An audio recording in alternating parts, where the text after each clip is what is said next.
Ubadah bin As-Samit radhiyallahu anhu berkata, benar Rasulullah sallallahu alaihi wasallam keluar untuk memberitahu kami yakni tarikh yang sebenar daripada Lailatul Qadar.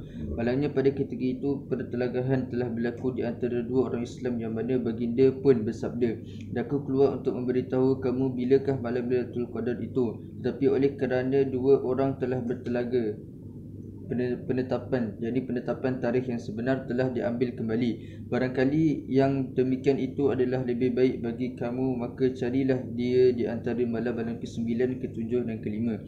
Ulasan tiga perkara terpenting telah didapati dalam hadis ini. Pertamanya disebutkan satu pertelagahan telah pun berlaku yang mana akibatnya pengetahuan yang sebenar pagi malam Lailatul Qadar telah dihilangkan untuk kita.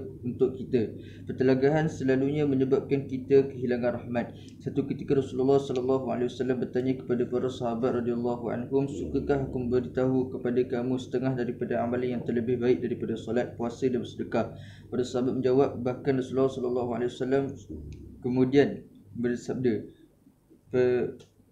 "Perkukuhkanlah keimanan dan hubungan baik di antara kamu semua, kerana sesungguhnya pertelagahan yakni hujah menghujah di antara kamu merosakkan iman. Sesungguhnya inilah dia penyakit yang dipunyai oleh kita semua. Malahan ada di antara kita yang dikatakan kuat keagamaannya dan sibuk berzikir telah menjadi mangsa daripada pertelagahan dan perselisihan faham ini." Di dalam bahagian pertama kitab ini kita terbaca bahawa Rasulullah sallallahu alaihi wasallam telah bersabda, "Menyakiti seseorang Islam sesungguhnya adalah jenayah yang berat di antara amalan-amalan yang paling buruk." Kita selalu saja melewati batasan ini di mana kita kerap berperang lidah dengan orang-orang Islam melalui penghujahan. Kita tidak langsung mengambil peduli tentang kehormatan seorang Islam ataupun bersabar dalam mengeluarkan kata-kata yang menyakitkan hati. Dalam hal ini kita bersikap indah tak indah terhadap perintah-perintah dan pesuruhnya. Al-Quran telah menyebutkan, "Dan janganlah kamu bertengkar di antara kamu. Jika tidak, semangat keberanianmu akan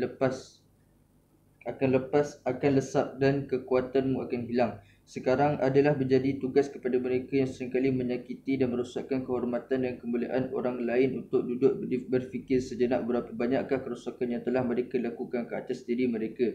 Mereka juga hendaklah memikirkan berapa banyakkah mereka telah melakukan amalan-amalan yang dipandang hina ini menjadi terhina di sisi Allah dan masyarakat sekelilingnya. Rasulullah SAW telah bersabda, pada setiap hari Isnin dan Khamis amalan hamba-hamba Allah dibawa ke hadapannya. Kemudian melalui rahmatnya, yakni akibat daripada amalan-amalan yang tertentu, keampunan pun diberikan, melainkan kepada penyembah-penyembah berhala. Bagaimanapun mengenai dua orang yang menyebabkan pertengkaran itu, silaturahim terputus dan akan dikatakan, tinggalkan perkara mereka, ketepikan sehinggalah mereka berbaik-baik semula. Hadis yang lain menyatakan bahawa apabila amalan-amalan dihadapkan kepada Allah pada setiap hari Isnin dan Khamis, taubat diterima daripada mereka yang taubat. Keampunan diberikan kepada mereka mewahkan keampunan. Bagi mereka yang bertelagah, mereka diberikan sebagaimana mereka berada. Hadis selanjutnya memberitakan bahawa pada malam ke-14 Syaban, rahmat Allah ditujukan langsung kepada makhluk-makhluk Allah dan keampunan diberikan dengan bebasnya, melainkan kepada dua orang. Pertamanya ialah si kafir dan keduanya ialah seorang yang telah menghamburkan fikiran-fikiran jahat terhadap orang lain. Dalam hadis yang lain pula dinyatakan terdapat tiga orang yang solat mereka tidak dinaikkan selebar rambut pun daripada atas kepala mereka. Di antaranya disebutkan mereka yang bertelagah, yakni bertengkar di antara mereka. Dalam beberapa perenggan yang di atas, daku telah menyimpang jauh daripada pokok perbincangannya. Bukanlah menjadi niatku untuk menyebut semua hadis-hadis mengenai pertelagahan. Daku cuma lakukan demikian itu untuk menarik perhatian kita semua kepada maksiat yang besar ini yang kita seringkali meringan-ringankannya. Malahan orang-orang yang kita semua anggap mulia dan soleh juga melakukannya. Sebaliknya, kita diberitahu bahawa pertengkaran ini dengan mengeluarkan perkataan-perkataan yang kesat dan memutuskan tali persahabatan dengan orang lain adalah merupakan satu jenayah dan perbuatan maksiat di sisi agama Islam bila dilakukannya kerana permusuhan mengenai keduniaan dan benci-membenci di antara perkara-perkara dunia dan sebab-sebab keduniaan. Apabila kita memutuskan sesuatu perhubungan dengan seorang itu kerana perbuatan-perbuatan maksiatnya ataupun di atas perkara-perkara keagamaan, yakni di mana ianya di pihak yang salah dan boleh dipersalahkan, maka ianya dibenarkan. Umar radhiyallahu anhu pernah menukilkan sebuah hadis Rasulullah sallallahu alaihi wasallam yang mana secara zahirnya anaknya dikatakan membantah mengenainya, dan akibatnya Umar radhiyallahu anhu tidak lagi bercakap dengannya selagi dia masih hidup. Selalu juga kita memutuskan perhubungan dengan orang lain dan mengatakan bahawa itu adalah semata-mata kerana keagamaan. Tapi Allah sahajalah yang lebih mengetahui, Maha bijaksana, dan dia sendiri mengetahui kedudukan perkara yang sebenarnya. Dia sendiri mengetahui perhubungan yang terputus itu sama ada keagamaan ataupun kerana kehormatan, kebanggaan dan kemuliaan yang telah rusak.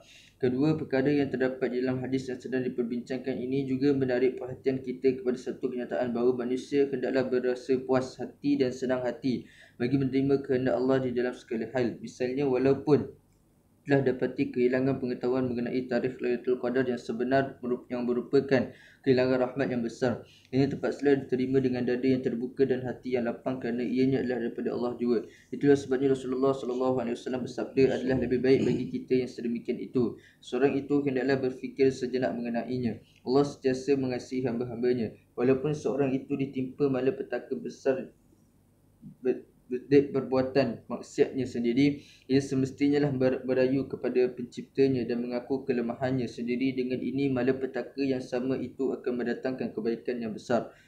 Ulama-ulama kita telah beri khabarkan beberapa kelebihan dan keuntungan dengan tidak mengetahui masa yang tepat bagi Lailatul Qadar.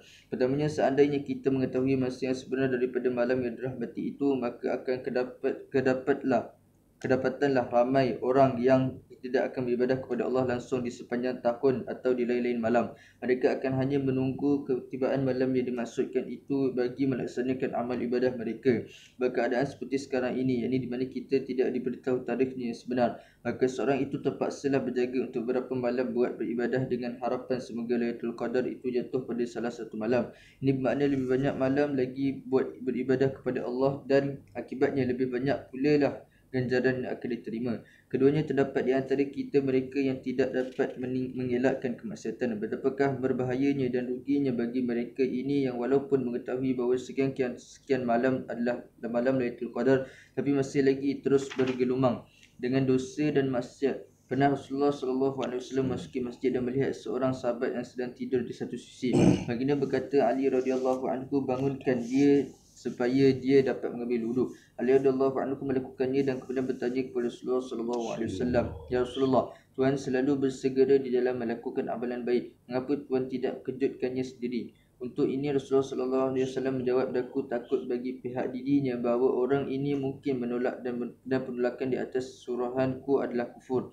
Jikalau dia menolak perintahmu, ianya tidaklah menjadi kufur, ianya tidak beriman. Begitulah juga Allah dengan kerahimannya tidak mengesahkan seorang yang masih menghabiskan masanya dengan kemaksiatan dan dosa, padahalnya dia mengetahui malam manakah yang sebenarnya, yakni malam Lailatul Qadar. Ketiganya sekarang terdapat di kalangan kita sebahagian daripada kita mendapatinya mustahil untuk beribadah selama semalam, 2 malam atau 3 malam, sedangkan kita masih tidak mengetahui yang manakah malam Lailatul Qadar itu. Sebagai perbincangan, katakanlah sekarang kita tidak mengetahuinya, tapi walaupun demikian, oleh kerana kita mempunyai satu alasan atau sebahagian yang di luar kuasa dan kawalan kita telah membiarkan malam itu juga berlalu tanpa beribadah, dan hampir-hampirlah ternyata bahawa seterusnya bulan Ramadan yang tertinggal itu telah tidak dipenuhi dengan beribadah.